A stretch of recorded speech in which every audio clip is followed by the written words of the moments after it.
Ari Lewis Show. Welcome, everybody, to another episode of the Ari Lewis Show here on Israel Sports and News Radio. Thank you for joining us. At any time, you can email the program arilewishow@hotmail.com, or you can email the station at Israel Sports and News Radio @gmail.com. What is the difference and what is the connection between the new Star Wars movie and the Maccabees? Star Wars movie to be released towards the end of Hanukkah. Very interesting correlation. On the line right now, a good friend of mine. He's been on the program before. A Jewish journalist whose work has included editing op-ed columns, and he's done work for Arutz Sheva, the Jewish press, Ami Magazine, Aish.com, and is the former managing editor of the Jewish Voice. Back to the program, Daniel Perez. Daniel, welcome back to the show. Hi, Ari. It's great to be here. Yes, indeed. So let's start first with the Star Wars movie. Are you a big Star Wars fan? Are you excited about another installment coming out at the end of this week? Well, just between you and me, I was more of a Star Trek nerd growing up, but I do love the entire Star Wars saga, and yes, I'm pretty stoked for the new movie. It was interesting. George Lucas sold it a few years ago for a huge amount of money, but he insisted on being part of a creative consultant, and that he would still have his influence on the movie. So a lot of people thought the first three movies paled in comparison to the middle, chapter 4, 5, 6.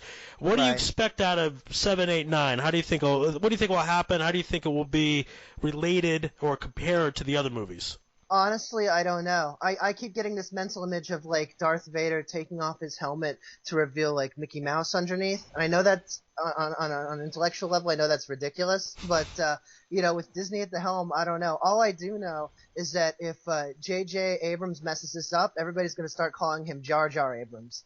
Yeah, that's probably true. He has a little bit of pressure on him. It's interesting, the actors that are coming back, there's a Jewish element. Harrison Ford is technically Jewish, as we know from the Adam Sandler song. He says a quarter Jewish, but I believe it is maternal side, so according to Jewish law, he's Jewish. Carrie Fisher's father is Jewish, so kind of an interesting thing because George Lucas was accused of anti-Semitism because some of the bad people in the first few movies seem to have Jewish features or stereotypes or whatever. So it's kind of an interesting element, Jewish element of the Star Wars movies. Well, and not just Harrison Ford. You got Harrison Ford. In the prequels, of course, you have Natalie Portman, the beautiful Israeli actress, born Natalie Hirschlag. Grew up in Jerusalem too, by the way. Yeah, and by the way, and the two, yes, and the two don't necessarily, contradict one another. You could still have anti-Semitic stereotypes. I don't think it was nearly as bad though. If you look at Star Trek, the Ferengi were basically space Jews. Here you had maybe one bad guy with kind of a hooked nose. I'm not saying it's cool. I'm not convinced that it was intentional. But there do seem to be a lot of ethnic stereotypes. Not stereotypes, but you have these fish-looking aliens that speak with some weird Japanese accent, and then you have one of the guys, they made him sound kind of Italian for some reason. It gets a little weird, and of course the bad guys always have to, and the good guys, the heroes and the villains always have to have a British accent because that's just a thing in movies, All right, what's interesting, they're talking about potentially it being the highest grossing movie of all time. I don't see how it wouldn't be. I think the question is when. I mean, would you be shocked after ticket sales are all done that it's not the highest grossing movie of all time? That it's not? I wouldn't be shocked. I wouldn't be surprised either way, basically. But I figure if Jurassic Park can do it, definitely Star Wars can do it. If it doesn't, it would be because people felt that they were sort of burned by the prequels. You know what I mean? Right. That kind of left a bad taste in some people's mouths. Not really the Star Wars purist, more the general fan. But you're a stable guy, married, you have kids. You won't be like one of these nerds who stay up all night to get tickets and sleep on the sidewalks and the curves of the street and all that kind of stuff, right? Yeah. No, I would if I could, but my wife would kill me. Well, and with good cause. Yeah, good for her. She should not let you do that. I never understood those people. Just wait a day or two. It's the same movie if you see it on Sunday or Monday. It's the same movie, but I know, they want that story to tell. I was the first one to see it. I slept all night, and I would just tell those people, "You're an idiot. You wasted your time." This is the Ari Lewis Show on Israel Sports News Radio, joined by Daniel Perez. So, Daniel, I understand that you wrote a pretty cool article, a good piece for Aish.com with this Star Wars theme. So tell us about that. Sure. I called it From Jediism to Judaism, the Star Wars saga as Jewish allegory. And basically what it was that I've seen a lot of essays out there. Whenever a movie comes out that has a significant cultural impact, especially when it becomes a part of nerd culture, there are always essays left and right wanting to say that, oh, this is a metaphor for Christianity, or in the case of Star Wars, oh, the Jedi are really just Buddhist monks with cooler weapons. And I stopped and I asked myself, well, why not Judaism? Is there some kind of possible connection there? And I'll tell you what started it was I noticed the name of the heroes in the story, the Jedi, right? The Jedi Order, the Jedi Knights. It sounds suspiciously like the Hebrew name for us. When something gets translated from Aramaic or Hebrew into English, the letter Yud becomes a J, right? And sometimes letters in the middle get dropped. So, for example, Yehoshua becomes Joshua in English. So I noticed how easily Yehudi, I should say, Jew, could become Jehudi, could become Jehudai, could become Jedi. You see where I went with that? And I said that's funny, but I began to sort of dig a little deeper, and I found connections, not just superficial stuff like that, like the fact that the wisest character in the series is a guy named Yoda, which sounds just like Yodea, that is to say, I know, but also deeper philosophical connections as well. That's pretty interesting. All right, so you came up with this idea just because you're a fan of the movies and you watched them, or did you study up on something? Because it's pretty cool connections that you've talked about and discovered. Yeah, well, I mean, it was just from sort of casual viewing of the movies and sort of my own studies into to Jewish thought. For instance, they're always talking about the Force, right? So there's a light side and a dark side. Now, this has an unusual sort of I want to say a tie-in to Jewish thought that posits that good and evil ultimately emanate from the same source, the creator of all, right? And this contrast, if you want to say, oh, well, all the religions have that, they really don't. Look, for instance, at Christianity, Islam, and later religions, and usually you have a devil or Satan who exists with God in an adversarial relationship, almost like sort of a god and an anti-god, right? Whereas in Jewish thought, he's really more of a, well, I say in the article, the Satan is sort of Slugworth to God's Willy Wonka, so to speak, in that, we're all working for the same boss. He has a dirty job to do, but he's really on God's side, if you catch my drift. Yeah. So the light side and dark side, in fact, we even say it by the traditional Jewish prayers, who creates light and forms darkness, and this itself has roots, in the Hebrew Bible. So if you just you describe, the Force as they do in Star Wars, and I'm not talking midichlorians, but they talk about it as this thing that is created by all living beings and unites us. If you instead say that creates and sustains all living beings and unites us, it sounds less like hippie talk and more like an introduction to Kabbalah. You know what I mean?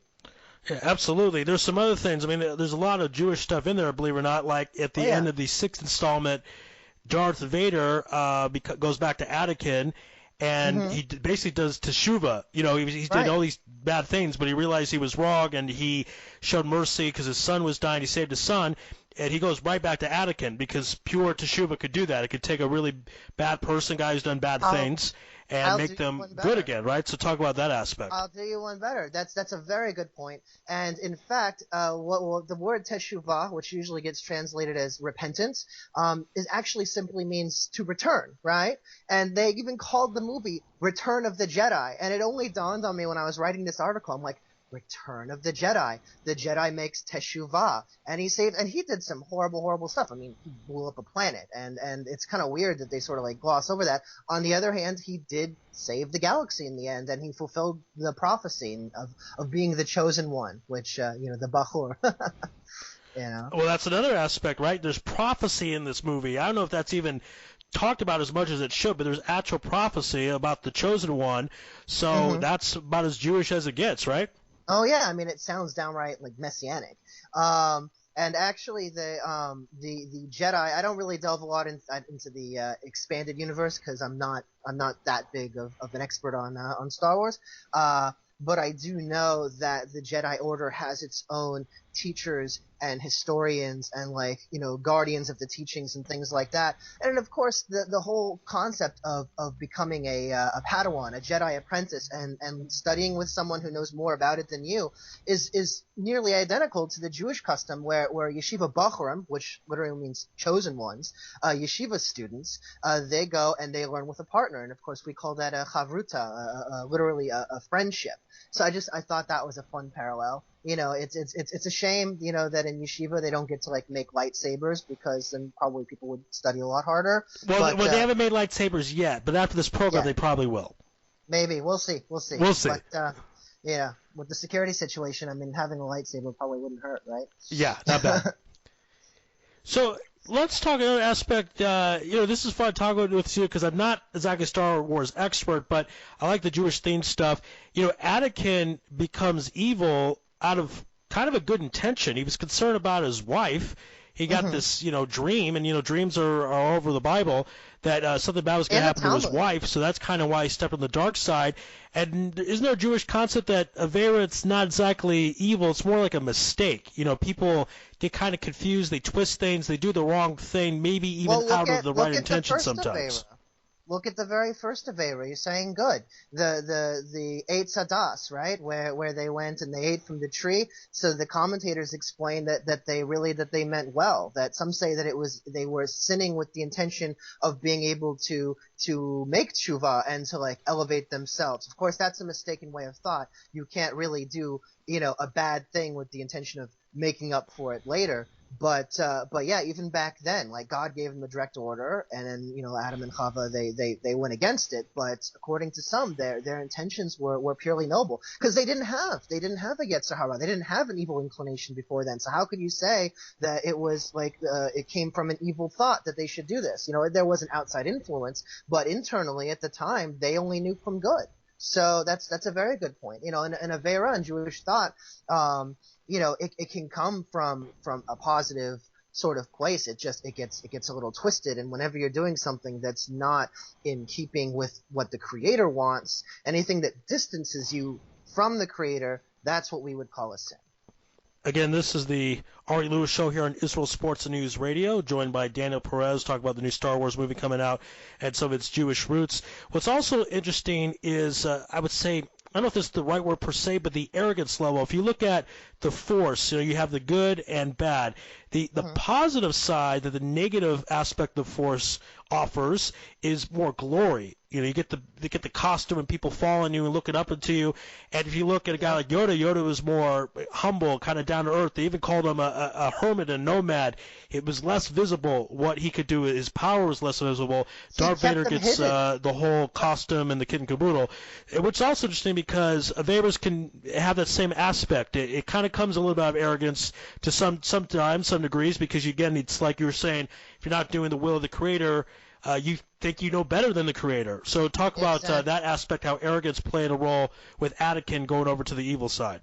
It's true. It becomes a sort of like self-aggrandizement. And I like how you mentioned Yoda being so sort of humble and unassuming, and he only breaks out his mad lightsaber skills when it becomes absolutely necessary. Otherwise, he's hobbling along on his cane. And that's also definitely a very Jewish idea, is not to flaunt, not to show off, not to lack confidence in yourself or your abilities, but not to flaunt them openly for no reason, not to, you know, put others down basically, you know, but to know who you are. That's a very good point. And of course, you know, Anakin went off the derech, and it started from just the intention of I want to save my wife, and then it became this thing like this power is mine. It became this sort of internalized arrogance, and that is like sort of the root of all evil from a Jewish standpoint is selfishness run amok.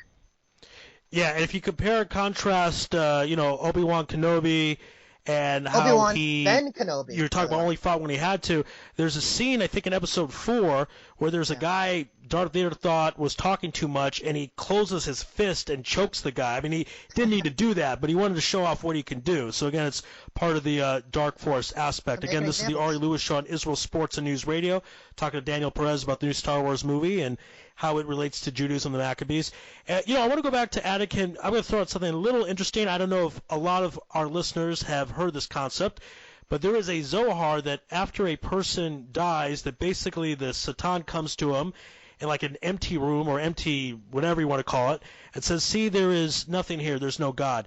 And that's supposed to be the final test. And I thought to myself the first time I heard this, well, if I was in that situation, I would say, well, you're here, so who made you? And et cetera, et cetera. I think about Anakin's dream where he was afraid about his wife and he thought that was some type of prophecy. Should have Anakin asked more questions like, where is this coming from? Is there a force greater than me that is trying to maybe get me to go to the other side? Or is there some greater force in general that is testing me? Because I always thought about that with Anakin's dream. Give us your thoughts. Real quick, you mentioned the other side, the dark side, and a friend recently pointed out to me that, there's a you're talking about the Zohar. There's a Kabbalistic term. I believe it's Sitra Achra. Am I saying that right? Yes, correct. That means the other side, like the side of impurity. And Sitra Achra, it sounds like Sith. The Sith is sort of an abbreviation of that. No? I like that. Yeah. Yeah, right? But, credits to, my friend Heshi Rosenwater, who came up with that one. Nice. But, anywho, so what were we saying? We were talking about the dream, and, well, the truth is that, if you inquire deeply of something, it has to do with your intention. Because inquiring deeply can lead you either to enlightenment, to truth, or it can lead you to heresy. It really has to do, I think, with the spirit of the questioner. Are you really pursuing the truth with all your might, or are you just looking to confirm what you already believe? And whether that's that you're the end-all, be-all of creation, or that you want to serve the truth. So his will, Anakin, when he went off the derech, so to speak, he started out with again the intent to help Padme, and then he just sort of went off, and he became a stranger to himself, and that's where the dark side that's within all of us sort of took over. Moral of the story: blame Natalie Portman. No, I'm just kidding. By the way, I'm getting a note from my producer. I made a small error. In the fourth installment, actually Obi-Wan Kenobi was referred to as a hermit, not Yoda. My apologies for anyone who was offended. I want to go to my favorite scene in Star Wars, one of my favorites actually, I should say. In the fourth episode, Darth Vader and Obi-Wan Kenobi have a fight, and Obi-Wan does something really weird. They're fighting, and then he kind of stops and puts his lightsaber to his chest, and he says, if you kill me, you'll actually make me stronger. And that's a Jewish concept as well, right? After a person dies, they actually become stronger, more spiritual, they're more connected. Talk a bit about that. Well, yeah, he was definitely, he was in, I guess, a pure place when he was sort of became a martyr to Darth Vader there. And of course, Judaism teaches the eternality of the soul. That doesn't mean that we get to necessarily show up as force ghosts, although that'd be pretty cool. But yeah, there's definitely this idea. We believe in resurrection of the dead, of course. This idea that in the messianic time that the good people will all be brought back and sort of into revived bodies. But yeah, there is this idea that, as much as the body enables us to interact with this world, it's also sort of, it limits us as well.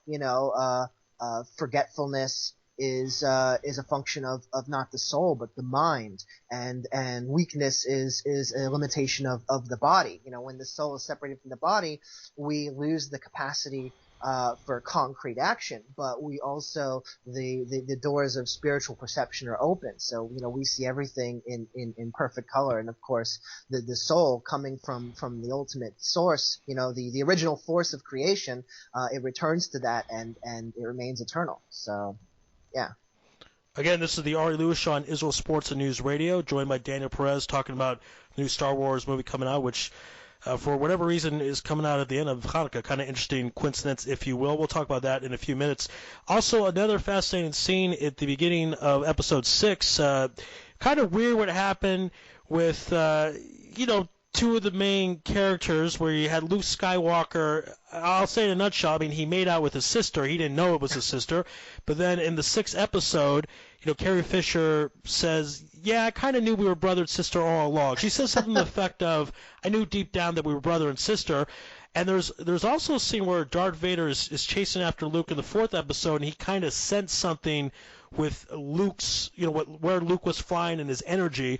That's Jewish too, right? About sensing energies. Deep down, we kind of know what the truth is, and deep down, we know certain things that maybe we shouldn't know. So talk a bit about that.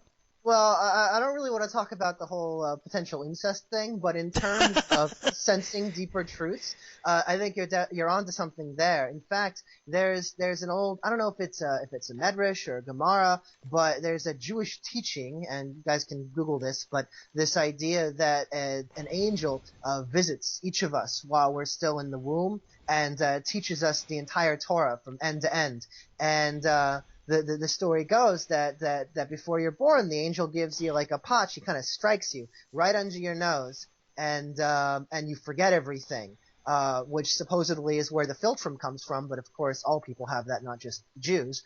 But that that it gives you that little bump on the on the lip, and you forget everything. However, after you grow up and you begin to study, if you ever have that sense that you're not really learning something like from scratch, but you're just sort of remembering that's a real thing, that you really are remembering it because it's something that maybe your mind hasn't acquired, but it's something that's been ingrained into your soul. Your soul knows it, so to speak.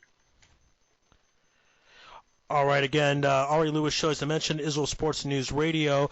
Now, this is I don't know if it's the $1 million question or $1,000,000 shekel or whatever you want to call it, but I want to know how this relates to the Maccabees, because you have great proofs or great ideas about how it relates to Judaism. We talk about Jewish thought, sure. But the Maccabees in particular, if they're in Star Wars, I mean, who are they? Who represents the Maccabees? Well, let me go ahead and read this. This is the introduction from the article, and I think it'll answer your question. A long time ago, in a place far, far away, it is a period of civil war. A new government has declared the practice of the old faith a crime punishable by death, disbanding an ancient order of sages and sending many into exile. Rebel fighters, striking from a hidden base, have won their first major victory against the evil empire, stirring a spirit of defiance among the populace. Outarmed and vastly outnumbered, the ragtag band of rebels, aided by an all-powerful, all-permeating force that binds together all life in the universe, remain the only hope for restoring peace and freedom to their people. Now, what does that sound like to you? Yeah, it sounds like the Maccabees. I was hoping you were going to say Star Wars. I think it sounds like a lot like the intro for Star Wars. But yes, I was describing the Maccabees. But it's very Star Wars-esque, no? It is. Therefore, Luke Skywalker, is he Judah Maccabee in this analogy? I suppose so. It would be either him or maybe Simon Maccabee. But I was just saying Shimon HaMaccabi. That the Maccabees. I should point out, there was a whole rebel movement, right? So the movement that defied the Seleucid Empire, I guess, would be analogous to the Rebel Alliance. And then within that, perhaps, the Jedi would be perhaps the Hasmoneans, the Hashmonaim, who were Kohanim. And the full name of the Jedi, if I recall, is like the Holy Order of Jedi Knights, right? So you had this order of Kohanim, the temple priests, and it was a family of priests that led the rebellion. So there you go. So you have a rebel alliance, and you have this sort of spiritual core to that rebellion. And I would say it's very much analogous. The difference being, of course, that the Maccabean revolt actually happened, and Star Wars is fiction, as far as we know. But there's definitely, I feel like, a lot of connections there. You've got your evil empire that's oppressing the populace and committing acts of genocide, and then you have this spiritually motivated revolt, and you have this civil war aspect. Within the Hanukkah story, the Jews were split between, there were anti-assimilationists and there were those who sided with the empire. Just like you have within the peoples of the Star Wars universe. I'm sure there are other connections that are just kind of escaping me at the moment, but you get the idea, right? Yeah. By the way, you said fiction for now, see, because it's all in the future. So that's the whole future. thing. I thought it was a long time ago in a galaxy far, far away. Yeah, but you don't know when people are supposed to read that. Maybe they read that in the 27th century. See, I don't know. Yeah, so you think it's like a time capsule? Yeah, right. I think it's time capsule. We'll see. Well, I guess we'll see. Maybe we won't see, because Mashiach will probably come way before that. But anyway, another interesting thing, the parallel between Star Wars, the Maccabees, is that people I don't know, I want to say this the right way in all due respect to the Maccabees, but they weren't really supposed to win. I mean, it's pretty miraculous. That's why we have the holiday. And Yes. my guess is if you were a betting person whenever the Star Wars story takes place, probably weren't going to bet on Luke Skywalker leading a bunch of rebels against Darth Vader and the Empire. They look pretty solid. So is that also They had another a gun analogy that with blows the up Maccabees planes. and the fighters, the rebels that Luke is leading? It's true. It was definitely the odds are definitely stacked against the rebels in both cases. It doesn't make sense, you know. In the case of Star Wars, the first time they took out the Death Star, it was because he was able to guide his his torpedo with force magic. You know, that shouldn't have been possible. People talk about the the exhaust vent and how it failed because it left an opening, but like that thing must have been thousands of kilometers long, deep, and like the size of a womp rat, right? And it was only through force magic that he was able to actually send the missile down there. It should have been blown out. Exhaust comes out, right? So the missile should have been stopped right at the get-go. It makes no sense at all. Similarly, the Hasmonean revolt, these were guys who just they weren't soldiers. You know, they were scholars and priests and farmers and merchants and just like regular dudes. And they were up against one of the largest organized armies the world had ever seen. It made no sense for them to win. And yet, you know, it was decreed on high that the Greeks should fall before them. The truth should prevail, you know. So, and that's what we celebrate is the victory of truth over falsehood and freedom over oppression and all that good stuff. And one more thing, you know, before we talk about this great fundraising endeavor you're doing, this is a very interesting year because Hanukkah will come out on Rosh Chodesh, and one of the things the Greeks try to take away from us, they try to take away three things: Shabbat, Rosh Chodesh, and Brit Milah. So if somehow, somewhere out there, and there's at least one person, probably a lot of people, if your baby boy's having a Brit this Shabbat, you are really doing a great job at sticking it to those Greeks. So just want to throw that out there. All right, Daniel, you are doing a fundraising campaign. Tell my audience a bit about it and how they can get involved. Go ahead. Sure. Okay, so the story is called Maccabees. That's Maccabeus, and it started as a screenplay. But what people kept telling me was that it would work really well as a graphic novel. So sort of in response to popular demand, I've actually hooked up with a local artist by the name of Mark Strauss, and we're hoping to make this Maccabees graphic novel. If you go on to Kickstarter, I'd give the address, but it's a whole bunch of numbers. But basically, if you go to Kickstarter and you type in Maccabees or you type in Hanukkah, it should come right up. Or you can go to facebook.com/Maccabees. It's mentioned there in great detail. You can follow the progress of the project. But basically, we want to make this graphic novel, both because it would be awesome, like it's a basically 300 with yarmulkes, right? And also because I think it could be a source of inspiration. You know, nowadays I'm actually in grad school right now, and I've seen it even in that context. But I know in the U.S. especially, and perhaps in Europe, on high school and university campuses, Jewish kids are being made to really kind of feel ashamed of who they are, or if God forbid they have some kind of like affinity for Israel, which of course a lot of us do, that this would be like a source of public shaming, and we're sort of lacking in inspiration. And I think the story of the Maccabees is more relevant now than ever. These were a group of people who were being told everything would be fine if you just give up who you are, if you just make yourself like us, then we'll leave you be and you'll be cool. And these people said no. And they stood up and they fought, and they in many cases gave up their lives for the greater good. And I think that chizuk, that inspiration is something that it would be much needed in our community today. I love the idea. I think it's great. I think people should get involved.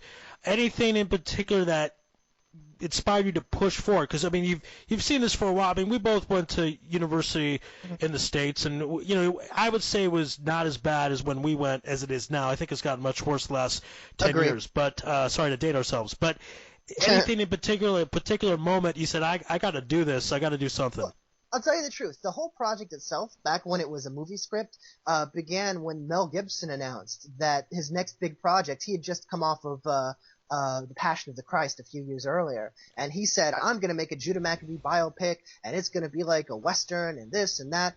And I'm like, great. Hollywood's most famous anti-Semite wants to make our coolest story, granted it is sort of a Jewish Braveheart, but he should be the one to make this movie. And I said, no way. And that's when I started putting pen to paper. In any event, I'm not really a Hollywood insider, so that's kind of what led to this detour, is that I don't have those connections. But that people just kept, I showed this to friends and colleagues, and everyone said, this would be such a good graphic novel. Make it a comic. And at a certain point, you gotta be like, maybe they're onto something. If everybody's having the same reaction, it must be that the potential is there. And, I thought about it, and if there were a Maccabee graphic novel, I would read the hell out of it. And I think that there are a lot of people out there who would, Jewish and non-Jewish, so that was what originally inspired me, and it was really my friends and colleagues who convinced me that the book format was sort of the way to go. And then I met this artist, actually through my rabbi. Mark Strauss was introduced to my rabbi, and if you go to the Kickstarter, go to the Aish HaTorah article about Star Wars, you will see his art. It is just unbelievable, and I can't recommend it enough. I'm happy this is going the right direction. Everyone out there listening, get involved in some way, help out Daniel in some way. And Daniel, if people want to contact you directly, how should they go about doing that?